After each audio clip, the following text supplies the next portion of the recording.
One thing we probably have in common is that we all want to make a difference with our lives. A word that you hear a lot these days, especially with the rise of social media, is the word influencer.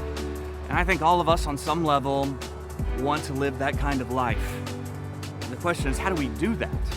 I'm standing on the roof of the church where I'm the pastor. This is kind of a special place for me.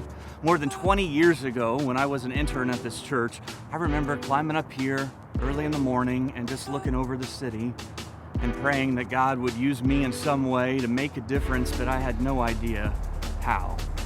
And the truth is, we're drowning in content that tries to tell us how. Over the years, I've read books and attended conferences and listened to podcasts, and I've tried to learn the best practices of those we might call influencers, and it's been helpful, but the longer I follow Jesus, the more I realize the Jesus way of changing the world is different. I mean, he never went to college. He was never voted into office. He never had a position that would have looked good on a resume.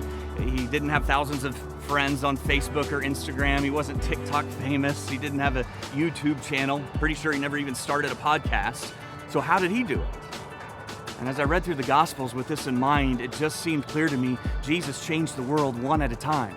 One conversation at a time, one interruption at a time, one meal at a time, one need at a time, but always one person at a time. And understanding that really changed my life. Like, it changed my definition of influence. It changed my measurement of success. It changed the legacy I want to leave.